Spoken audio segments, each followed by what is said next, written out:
السلام عليكم خوتي خواتاتي، كيف دايرين؟ لاباس عليكم؟ كنتمنى هذا الفيديو يلقاكم بصحه جيده ان شاء الله وباحوال طيبه. اليوم جيت معكم بفيديو جديد، كنتمنى ينال الاعجاب ديالكم. كنتمنى ديروا لي لايك، واللي ما مشتركش في القناه يدير الاشتراك مع تفعيل زر الجرس باش يتوصل بكل جديد ان شاء الله. شكرا لكم على الدعم ديالكم. مهم بلا ما نطول عليكم المقدمه ندوزو.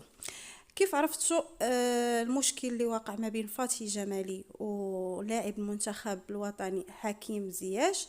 صراحة مشكل على صعيد العالم، يعني كل شيء كيهضر على هذا المشكل اللي وقع بيناتهم. راكم عارفين، يعني بلا ما نزيد نعاود لكم على المشكل اشنو وقع ما بين فاتي جمالي اللي هي كتقول بغات غير تصور معاه وبغات يعني غير المهم على داك الشيء اللي دوزو في المونديال وهذه. المهم غادي ندوزو نشوفوا اشنو قال حكيم زياش على صفحته على الانستغرام. كيف كتشوفوا معايا في الصوره، قال لهم انظر اليه، ما الذي يجعلك تعتقد انني اهتم برايك فيما يتعلق بي؟ زعما كاينه شنو يخليك انني غنهتم بالراي ديالك فيما يتعلق بي؟ رايك في ليس هو الراي الذي املكه عن نفسي. أنت لم تصنعني، لذا لا يمكنك تحطيمي. أنت لم تبنني، لذا لا يمكنك قتلي. تعلم ماذا؟ الله هو من خلقني، لذا لا يوجد شيء يمكنك فعله بحقي. لقد كنت هنا، لقد كنت من قام بتغيير الأمور، من قام بتغيير مجرى اللعبة. لقد كنت ذلك الشخص. المهم خوتي خواتاتي، هادشي اللي قال حكيم زياش بخصوص فاتي جمالي.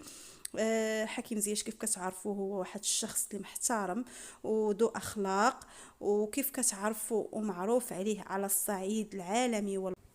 حكيم زياش اللي اختار انه يمثل الوطن ديالو. كيف عرفتوا بانه كبر وتخلق في هولندا، ومع ذلك قاموا بالسؤال ديالو، قالوا له اش من يعني اش من زعما اش من فرقه تبغي تمثل، واش تلعب مع هولندا او لا مع المنتخب المغربي؟ قال لهم لو كان ترجع بيا الايام اللور غنختار نتخلق في البلاد ديالي، يعني في بلادي المغرب، وانا غادي نلعب مع الوطن ديالي والبلد الام واللي هو المغرب. وعاودوا سولوه مره اخرى وقالوا له، قال لهم انا غنعاود نقول لكم بلي انا غادي نلعب في المنتخب المغربي. المهم كيف كتعرفوا هادشي هو اللي خلى يعني حكيم زياش انه كيختار الوطن ديالو، وكيف كيقول يعني الوطن ديالو لو كان يتعاود يعني ترجع به الايام اللور ويتخلق، يفضل يتخلق في الوطن ديالو اللي هو المغرب. المهم حنا هادشي اللي بغينا نوصلوا، بان حكيم زياش هو شخص محبوب جدا عند المغاربه وعند العالم. كيف قال واحد الصحفي اللي تواصل مع فاتي جمالي وقالها شوفي راه حنا ماشي غادي نبغيو، ماشي كنبغيو حكيم زياش لانه لعب ومثل المنتخب الوطني في مونديال قطر، ولكن كنبغيو حيت اختار يعيش ويكون يمثل يعني الوطن ديالو المغرب. يعني هو فضل المغرب على البلد ديالو، اللي البلد اللي كيف كنقولوا صنعت منه لاعب ديال الكره، واللي هي هولندا، تخلق فيها وعاش فيها وصنعت منه لاعب.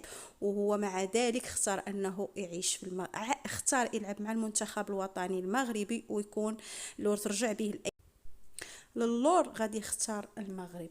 المهم كنتمناو الفيديو ينال الاعجاب ديالكم، وزياش كيبقى صراحة محبوب المغاربة لأنه شخص محترم وذو أخلاق عالية.